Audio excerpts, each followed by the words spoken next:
Okay, so we finally managed to get on with the base. Okay, now, dead simple, couple of coats of PVA glue, literally to seal it, because it's MDF, it tends to absorb paint, okay? Swirly pattern, XF54 and 19, nothing exciting about that. Now, we spoke about using a jig to get this all into position and everything else. Now, at the end of the day, you know, obviously if you have got a jig and you can work out the angles and it's 20 degrees and everything else, couldn't be bothered to wait, so I did it in good old-fashioned sort of flory models way of doing things. Guesstimated, came in with one of these 25mm bits and just went in at what I thought was around about the right angle. Then, once we'd done one hole, we fed our bending acrylic rod in, just like that, and then using the geometry of the line coming down, I basically guesstimated the second one. Miraculously, and it was obviously more luck than judgment, it worked, absolutely fitted, got both of them in. So all you have to do then is cut it, you can quite see the height there, is cut them to the same length on top. Now we've got a couple of holes at the bottom as well, and what that is so what you can do is use a pilot drill just to come into the bottom and then to screw in to lock them into position. But amazingly, these are such a good fit that they take quite a bit of a twist to get in there, so I'm quite happy that it's never going to fall over. We've had Tomcat on to testing, fits like a glove, no problem at all, and it's certainly, we don't have to worry about it toppling over because it's very, very stable up there. So, with the base done, what we now needed to do was to colour these acrylic rods. Now, to be honest, I could say, and here we go, I've done it 3 times now, wasn't happy each time. I've tried lacquers, I've tried normal clear paints and everything else, and to be honest, I can't get the effect I was after. What I'm trying to achieve is that sort of burner look to it, where it's blue down the middle and then has those white sort of donuts running through it. Obviously the shock waves coming out from the exhaust. Tried it with masking tape, and to be honest, it looked a little bit like a lollipop stick because they're too universal, too, you know, sort of, you know, dun, dun, dun, dun, dun. So what I tried then was to do it freehand. Now, I was using the lacquers and going out in clear colours and things like that, but it just doesn't look right. It's very hard to get it. So what we're going to do now is go back a step and try and just lay it down, blue all the way down, okay, and then we're going to freehand it everywhere. So we're not going to mask it up or anything else like that. We're literally going to try it freehand. Now, the only trouble is I'm getting a very low on clear blue. So I've got a bit of acrylic and I've got some lacquers left as well, but the lacquers are extremely thin and take forever to cover up. The other trouble when you're dealing with this stuff as well is that it's static. That comes off of these, so you get little zaps as well when you're dealing with acrylic rod, and dust, and every particle likes to stick to it. Okay, so just be a little bit mindful of that if you're using it. So what we do a quick run through of how we're going to do this. We've got here some clear blue, and to be honest, we haven't got a great deal left, as you can see in here. What I'm going to do though is actually use some self-leveling thinners. Now this is the Mr. Colour stuff, so it is enamel. 2 reasons for doing this, as we'll talk about in a moment. One, it gives you a very nice blended look to it all. Secondly, when you put this type of thinners, like an enamel thinners, into acrylics, it tends to thicken them up, which normally is not a good thing, but for this point of view, it will make it go a little bit further. So we're just going to pop the lid back on this and give it a good shake up. Okay. Now, to be honest, I've had this pot of blue now probably about 7 years, so I'm a little bit concerned about lumps and nasties in it and things like that, but I'm hoping it'll be enough to do what we need. Okay. Just see if we've got everything off the bottom and how blue it is. To be honest, we'll give it a bit more of a shake. And hoping it's thickening up as well, because obviously if it's too thin, it's not going to cover. Okay, so we'll try that like that. Okay, got white in that airbrush, so what we'll do, we'll just swap airbrushes, and we're coming in with this one. I'm not too sure what's in this, so we just put a little bit of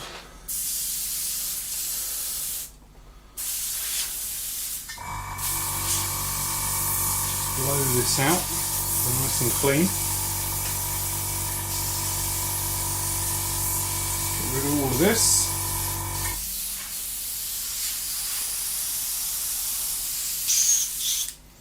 Okay, so we're going to put our clear blue into here. Just use a little bit for a minute. And really, we're going to spray the entire thing. Now, I'm not going to do this all here, otherwise I will choke under the fumes. But you'll get the idea. So we have our blue, okay? And what we're going to do is mist on our blue onto this, starting at the top, and we're going to come down about halfway and just sort of blend in. But we're not going to try and make it universal. We're going to try and make it as random as we can.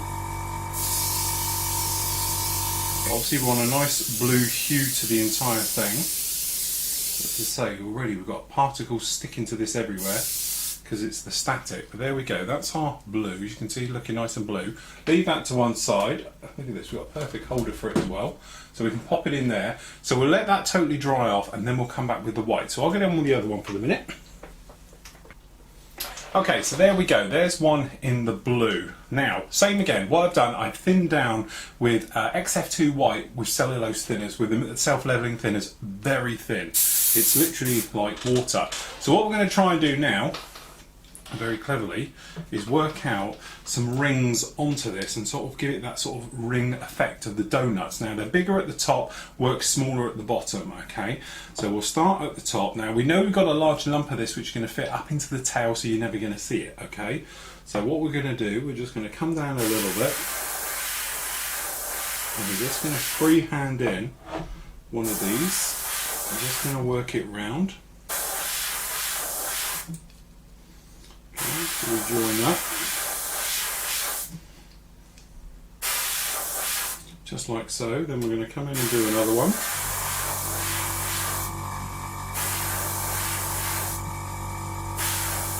And you can sort of see where they are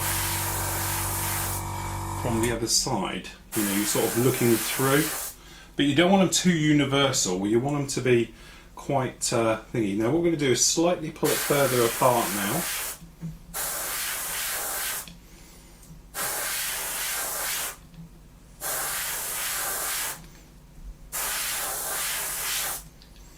Okay, then the next one will be even further apart from the others and more faded. Okay, you can see where we're going with this.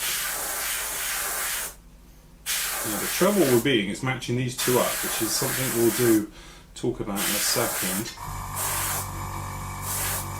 And there we have our shocks. Now on camera, as I'm looking at you, that looks very strong, but to me it doesn't look too bad. It's just where it's refracting through the light, which does look quite authentic. So I'm quite happy with how that is. So what we need to do now is just do a quick test to see how it's going to fit into the back end of the Tomcat. So hopefully you'll be able to see this as well. It will come in something like that. Okay, so hopefully you can see that. So it has this sort of blue hue to it and it runs down, and the first one is about right. It's just into the nozzle. If we do it against my t-shirt, you can probably see it there, but that is the effect we're after. Okay, that looks a lot better than that lollipop, as I call it, we had earlier on, because to be honest, that was pure nasty. It just looked very, very amateurish, and to be honest, nothing like what we're after doing. So I'm really happy with that. So now what we have to try and do is do it again to the other side. Now remember, they are different lengths, okay? If we put them down next to each other down here, as you can see, one's shorter because that allows for the lean over where they're both the same, you see, when they come up, okay? So there we go. So what we need to do now is very cleverly design a way of getting this held up so we can spray it roughly in the same areas. So what I'm thinking is we're just going to sort of half make ourselves a little jig up here.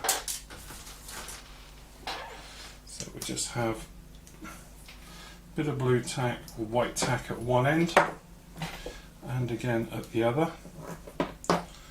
Okay, this end obviously nobody's going to see. This end will be right down the back as well. So we give that a nudge. So we've got that laid out. So now what we can do is, holding R1, is roughly do the same again. So we can hold it like that. Okay, line it up, and away we go again. So what we'll do with this one, we'll line them halfway up so they're in the same place. And now I can see where they are. I can just do it like we did the others. Okay, so we just turn him over.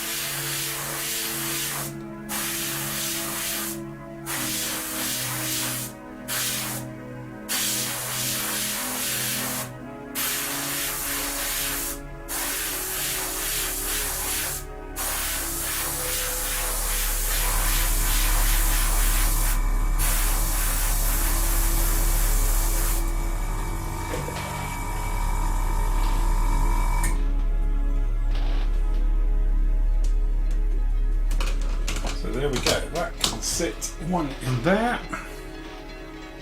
Jig works, two works. Two, and number two can sit in the other half. Pop that in there. Okay. Lock those into position. Just like so. If we do it back here, you'll see it go on. Okay. Both of those like that. Tomcat.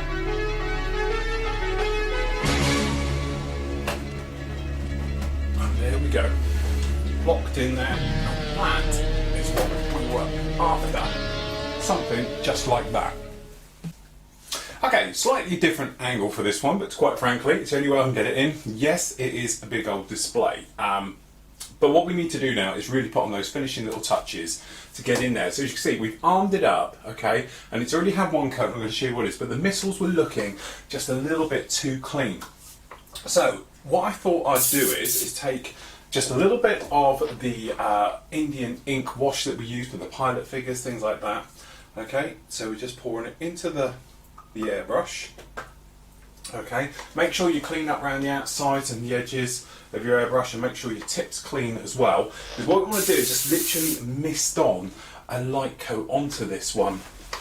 So we'll have to do it sort of standing up. All we're going to do is work in this area, okay, and basically just mist it on. So we're going to start from really the front of those rails, behind the gear door, downwards, and all we're doing is just misting on a light coat. Now we're going to go right the way over to the bottom, and also we're going down onto these acrylic rods hanging out the bottom as well.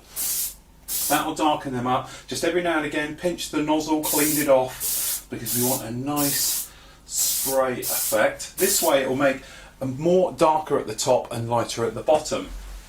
Might be slightly better on this camera angle here, but there again, all we're doing is, we just move it around a little bit, as you can see, staying at the top and just working down all the areas, okay, and just giving it that final bit of grime on the bottom. Again, pinch the needle, make sure it's nice and clean, a little bit over the missiles, and all we're trying to do is just add some griminess to the bottom because it's a little bit too clean. Okay, if you do get any spits and spots that happen on there, the little technique is just put your finger on it and swipe it downwards. It will give it that nice thing. Drawback to using something like this compared to what we normally use is that obviously it's one-way trip. Once this is on, we can't do anything about it, okay? So really we want to sort of use this as our sort of last resort for the final little bits of weathering going on here. So we're just going to angle it down, as we can see.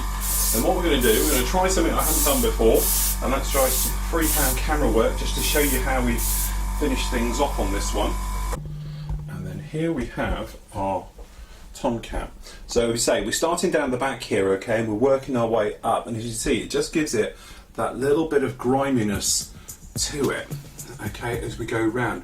So as you see, we've got the old PTO tube on the front, we've got our side ones on here, and then on the other side, and in the light you can probably see it a little bit better. We've got 1 and 2 up there, and as you can see, as we pan around, we can see the extent of the weathering that we've actually done on here. Now, say the camera tends to bleach out a lot of stuff. It's a little bit more dirty than this, But you can see as we just sort of just generally lightly pan around, all these little things we did, which you think are a little bit over the top, like these areas here, as you can see, really they're not too bad. As soon as you get onto the bigger scale of things, you can see why. Now this was the whole point of doing something this big, to be on a stand like this, is so we can show off the underside, because all too often you never see this side of the model.